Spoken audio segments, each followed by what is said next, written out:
we know there are always surprise firings. What I tried to do on Saturday was cast the broadest possible net, the people on the hot seat, the potential surprises, this, that, and I considered Dolphins GM Chris Grier, and I poked around a little bit to find out whether or not Brian Flores, the now former coach of the Dolphins, had been maybe trying to posture things as Grier's fault, because they had really wasted some draft picks and really haven't done well from a personnel standpoint. And I don't think Brian Flores was ever on board with Tua Tagovailoa. Well, as it turns out, Flores wasn't conspiring to get rid of Grier so much as Grier or others in the front office were conspiring to get rid of Flores. Flores is out. I've got some strong feelings about this, Miles, and in my opinion, it all traces back to the fact that Stephen Ross, the owner of the Dolphins, doesn't live in South Florida, doesn't work in South Florida, isn't in the building. The only day that we see him, it's at the games, and the coach is busy. The coach isn't in position to whisper to the owner anything about all the other issues or problems. I mean, think about it. During football season, the coach is coaching the team. Are there issues? Right. Are there concerns? Do I wish we'd done a better job of signing free agents, drafting players, whatever the case may be? Yes, but I got my hands full coaching the team.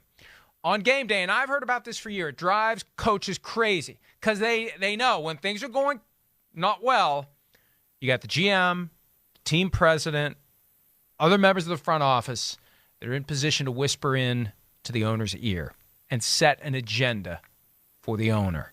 And when it's time to make changes, those are the folks, if they sense trouble, those are the folks who are in a great position to influence the owner to do what they want. And the coach is the guy who gets left out of the mix because he's been busy coaching the team. And I feel like that's exactly what happened to Brian Flores, because I mean, what's he done to deserve getting fired after 3 years? What talent have they had? He's made chicken salad out of a roster that has been overmatched for the most part. They had a 7-game winning streak, and I know they weren't beating a murderer's row of teams, but they are NFL teams, and they won 7 in a row. And I think he fell victim to the fact that he didn't play the political game. He's a Belichick disciple. Mm-hmm. Belichick disciples don't play political games. They're about winning football games.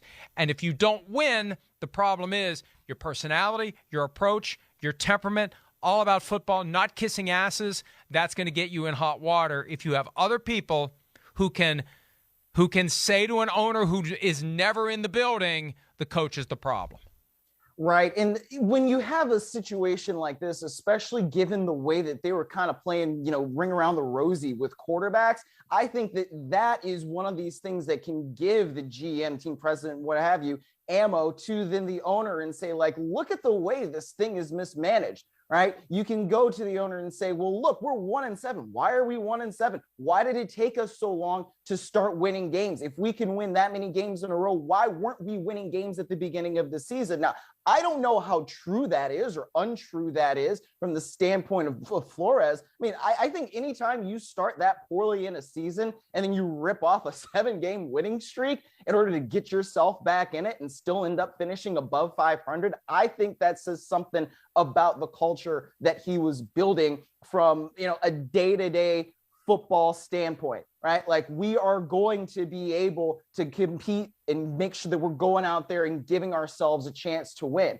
Now, I think that there are still plenty of questions at quarterback, but now, if Chris Grier, say, really, really likes Tua Tagovailoa and was disappointed in the way that Brian Flores handled Tagovailoa over the last couple of years, well, you talked about how, the coaches got to, really believe in Justin Fields in Chicago.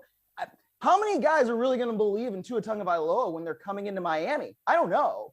I mean, I think we've seen flashes from Tua Tagovailoa, but I'm not sure that if I'm coming in there, I'm going to feel like, yes, this is definitely my guy. This is exactly who we want to build around. And we're going to be great with him as our franchise QB. I don't know the answer to that question. And the Dolphins are already pushing the idea to reporters that it was about relationships, that Brian Flores didn't have the right relationship with Chris Grier, the right relationship with Tua Tagovailoa. That implies that they are rallying around Tua and Tua moving forward. I'm not ready to buy that because it's Ross who wanted Deshaun Watson. I mean, the problem is Ross's preference for Watson hovered over this team. And even though he doesn't show up every day. See, he wants to have it both ways. He wants to be able to barnstorm and say, I want this, I want this, I want this, and then go back to New York and go about his business and then come back down and say, hey, why didn't we get Deshaun Watson? The moment the trade deadline passed, that's when the Dolphins finally got it all figured out, because this Deshaun Watson thing was no longer looming over the team. Ross is so much of the problem there, and he'll never admit it, and he can't be fired. He won't be fired. All the Dolphins fans can hope for is he eventually bores of it and sells the team. And there'd been some rumblings maybe a couple of years ago one of his partners would end up taking over, but you need somebody who's going to be there every day. This is a problem with the Vikings, and I see from their statement today the Wilfs are going to be heavily involved in the next search. It would be even better if they would just move to Minnesota. If you truly want to have a high-level organization, you need to be there every day. Not there every day actually doing football work, just be there, be present. You've got other business interests. This is your base of operations. You're in a position where you can talk to people, you can get to know people, you can understand the dynamics and the nuances and the relationships, and you can understand what Brian Flores is all about instead of hearing it from those who may have biases against him because they don't like dealing with a guy who acts a lot like Bill Belichick. Well, shocker. The Belichick personality type is not pleasing to most people, but it's effective as a football coach. And we see it time and again from these guys who leave Belichick. They think they're different. They think they're not the same. By osmosis, you've become just like him. If you don't win quickly, it's going to fall apart. And if Brian Flores is guilty of anything, it's focusing on being a coach and not focusing on the irrelevant stuff that may preserve your job if you aren't winning enough games. And that's really what it came down to. He didn't win enough games to overcome the fact that you got yourself a Bill Belichick disciple and everything that goes along with that. Well, but Mike, of all the coaches that have gotten fired in this cycle, or let's call it resign because of John Gruden, I mean, do you think that Brian Flores is the most likely to get a new job either right away or in the next coaching cycle? I never quite know what's going to get a guy a job right away. Eric Mangini got a job right away. Adam Gase, for crying out loud, got a job right away. So it all depends upon what an owner wants to do. But you could do a hell of a lot worse than Brian Flores. People are already suggesting maybe the Texans. There's a thought that David Culley was a one-year hand-picked setup because they didn't want to bring Josh McDaniels into an environment where they were going to go 4-13. You don't want that on Josh McDaniels' permanent record. So you get a palate cleanser of a coach for 1 year and then go after McDaniels. Do they think about Brian Flores? Again, if Flores is too much like Bill Belichick, that's potentially going to be a problem because you're going to have others in the organization that don't want that Belichick mindset, that Belichick personality. Does he go back to New England and spend some time there and maybe reposition himself to be a head coach again? I just think that when you consider the quality of the players on that team, he has done enough that he definitely should get another opportunity, possibly immediately. It depends upon what jobs are open. And here's the challenge. And I think Eric Mangini and Adam Gase are perfect examples of why it makes sense to wait. There are many reasons to not rush into your next job just because it's there. You're feeling like your ego's bruised. Hey, I lost my job and I got rejected and they don't want me. And, oh, somebody else does. Oh, that makes me feel better. That may not be the best place for you. It didn't work for Mangini after he left the Jets and went to Cleveland. It didn't work for Gase after he left the Dolphins and went to the Jets. I think there's value in picking your next spot strategically and deliberately and staying in the game if you can. I don't like the idea of, it didn't really work for Lovie Smith to sit back and study for a year and take it all in and pick your next job. It hasn't really worked great for Mike McCarthy either, frankly. I'd say get back on the horse as an assistant somewhere and trust that your ship will come in, but be very selective.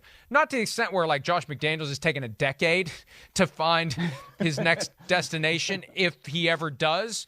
But I think for your second NFL head coaching job, you need to be extremely selective because I think we've migrated past the Wade Phillips and Norv Turners where you're going to get 3 shots. I think you get 2 shots as a head coach, if that many. So Brian Flores better be sure that his next move is the best move he can make. Well, right. But I think, to sort of counter that, you've got 2 guys now in Ron Rivera and also an Andy Reid, who I think the biggest difference is that they were in their spots for a very long time before they went to their next head coaching job. And they did it immediately, and they had some immediate success. And I mean, Andy Reid is now, won 6 divisions in a row, and even more, I think, in his entire time there in Kansas City. He's one of the best coaches of all time in the NFL. So like, that's one thing. And we can't necessarily say the same thing about Brian Flores at this point. Right. They each took teams to a Super Bowl, and they'd been there for a long time. And it just so happened that it fell together that they had a great opportunity to walk into. Now, I don't know how great of an opportunity it was for Ron Rivera in Washington because of other forces there. But I think for Flores, it makes sense to maybe go back to New England for a year and see what's there, unless he's 100% confident that a perfect opportunity opens up for him right now. But I think there's plenty of reason to take a step back and be prudent, because that next chance may be your last chance. Hi, I'm Mike Tirico, and thanks for watching. Make sure to hit subscribe for the latest news and highlights from NBC Sports.